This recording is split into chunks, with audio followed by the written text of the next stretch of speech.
اس سے زیادہ خوش قسمتی کیا ہوگی تمہاری؟ وہ دروازے کے باہر کھڑی اسے اپنے سمجھانے کی کوشش کر رہی تھی، لیکن نہیں جانتی تھی کہ خوشیاں پیسوں سے نہیں خریدی جا سکتی، اور دل کے رشتے یہ سب دیکھ کر قائم نہیں ہوتے۔ اس کا دل کرلا رہا تھا، وہ اپنا دکھ کسی سے نہیں کہہ پا رہی تھی، یہاں تک کہ اس کی ماں بھی اسے سمجھنے کو تیار نہیں تھی۔ تھوڑی دیر تک جب اس نے جواب نہ دیا تو وہ وہاں سے چلی گئی۔ کیا ہوا، وہ دروازہ نہیں کھول رہی کیا؟ مبید صاحب نے سرسری سے انداز میں پوچھا۔ نہیں، آپ کی بیٹی حد سے زیادہ ضدی ہے، کوئی بات سنتی ہی نہیں۔ ہم اس کے بھلے کی بات کر رہے ہیں اور وہ ہے کہ ہمیں اپنا دشمن سمجھ رہی ہے۔ یہ سب اس سمر کی وجہ سے ہے، اسی نے اس کا دماغ ہمارے خلاف بھرا ہے۔ تلخی سے کہتی وہ بستر پر لیٹ گئیں۔ تم ٹھیک کہہ رہی ہو، ہمیں اپنی بیٹی پر نظر رکھنی چاہیے تھی۔ میں تم سے کہتا بھی تھا کہ اسے روزانہ وہاں مت جانے دو، دیکھ لو نتیجہ تمہارے سامنے ہے۔ بہرحال شادی ہوگی تو خود ٹھیک ہو جائے گی۔ وہ بھی لائٹ آف کر کے لیٹ گئے۔ دونوں اتنے اطمینان سے سو رہے تھے، لیکن پاس کے کمرے میں ہی درِ فشاں تکیے پر سر رکھے سسک رہی تھی۔ کئی بار اس نے موبائل اٹھا کر دیکھا اور سوچا کہ سمر کو کال کر کے بتا دوں، لیکن پھر کچھ سوچ کر رکھ دیا۔ اتنے عرصے میں اس نے بھی کوئی خبر نہیں لی تھی، بلکہ اسے مکمل طور پر تنہا کر دیا تھا۔ اب اسے بات کر کے کیا فائدہ، شاید وہ بھی اس سب میں خوش ہو۔ یہی سوچتے وہ سسکتے ہوئے رات گزارنے لگی۔ اگلے دن صبح سویرے ہی عالیہ بیگم بڑی خوشی سے پلیٹ میں مٹھائی سجائے نمرا بیگم کے گھر کی طرف نکل پڑی۔ نمرا بیگم نے جب صبح صبح دروازے کی آواز سنی تو فوراً سے دروازہ کھولا۔ سامنے عالیہ بیگم کو کھڑا دیکھ کر وہ حیرت کا شکار ہو گئیں۔ ایک لمحے کو انہیں امید سی ہوئی کہ شاید وہ اپنے کیے پر شرمندہ ہوں، لیکن عالیہ بیگم کے چہرے پر کچھ اور ہی تاثرات تھے، انہیں نیچا دکھانے کے تاثرات۔ نمرا بیگم نے خاموشی سے دروازہ پورا کھول دیا۔ عالیہ بیگم اندر داخل ہوئیں اور ادھر ادھر طائرانہ نگاہ دوڑائی۔ سب لوگ کہاں ہیں؟ لگتا ہے ابھی تک اٹھے نہیں، طنزیہ لہجے میں وہ کہتے ایک طرف بیٹھ گئی۔ اسی وقت سمر اور صغیر صاحب اندر سے باہر آئے۔ نمرا، اتنی صبح صبح کون آ گیا؟ صغیر صاحب نے چشمہ پہنتے کہا۔ جب اپنے سامنے عالیہ بیگم کو دیکھا تو ان کے چہرے پر بھی حیرت در آئی تھی۔ خیریت ہے؟ عالیہ بیگم، اتنی صبح صبح آپ یہاں کیا کر رہی ہیں؟ انہوں نے چپتے ہوئے لہجے میں سوال کیا۔ وہ اب تک نہیں بھولے تھے کہ ان لوگوں نے ان کی کتنی بے عزتی کی تھی۔ میں تو خیر سے ہی آئی ہوں بھائی صاحب، یہ لیں مٹھائی کھائیں۔ ہم نے اپنی بیٹی کا رشتہ ایک بہت اچھے گھرانے میں طے کر دیا ہے۔ لڑکا باہر ملک میں ایک اچھی نوکری کرتا ہے، جلد ہی شادی بھی ہو جائے گی۔ دعوت نامہ بھیجوں گی، آنا ہوا تو آ جانا۔ کہتے ساتھ انہوں نے ایک نظر سمر کی طرف دیکھا، جس کے چہرے پر زلزلے کے آثار صاف نظر آ رہے تھے۔ وہ کبھی سوچ بھی نہیں سکتا تھا کہ یہ لوگ اتنا گر جائیں گے کہ درِ فشاں کا رشتہ کسی اور سے طے کر دیں گے، صرف اور صرف لالچ میں اور انہیں نیچا دکھانے کی خاطر۔ سمر فوراً سے اندر کمرے میں چلا گیا۔ پیچھے نمرا بیگم اسے آوازیں دیتی رہ گئی۔ اگلے ہی دن جب درِ فشاں کے گھر پر کوئی نہیں تھا، سمر چپکے سے اس کے گھر میں داخل ہو گیا۔ وہ گھر کی چھت پھلانگ کر آیا تھا۔ دراصل اس کے ایک دوست کا گھر درِ فشاں کے گھر کے ساتھ ہی جڑا ہوا تھا۔ وہ بآسانی اس کی چھت سے ان کی چھت میں آ گیا۔ زینہ طے کرتے ہوئے جب وہ نیچے آیا تو پورا گھر سناٹے میں ڈوبا ہوا تھا۔ درِ فشاں کا کمرہ سب سے آخر والا تھا۔ وہ اپنے کمرے میں بستر پر لیٹی غم منا رہی تھی۔ سمر خاموشی سے دروازے کے پاس آیا اور آہستہ سے دروازہ کھول کر اندر داخل ہو گیا۔ درِ فشاں نے جیسے ہی اپنے کمرے میں اسے داخل ہوتے دیکھا تو حیرت اور پریشانی سے کھڑی ہو گئی۔ اسے ڈر تھا کہ اس کے گھر والے نہ دیکھ لیں۔ سمر نے اندر سے دروازہ لاک کیا اور سخت تیور لیے اس کی طرف بڑھا۔ درِ فشاں ایک ایک قدم پیچھے ہوتی گئی۔ جیسے جیسے وہ قدم اٹھا رہا تھا وہ پیچھے ہوتی جا رہی تھی اور پھر وہ دیوار سے لگ گئی۔ مجھ سے بچ کر آخر کہاں جاؤ گی؟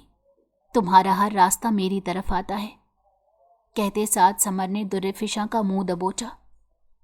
تمہاری ہمت بھی کیسے ہوئی میرے علاوہ کسی اور سے منگنی کرنے کی، جبکہ تم میری بچپن کی منگ ہو؟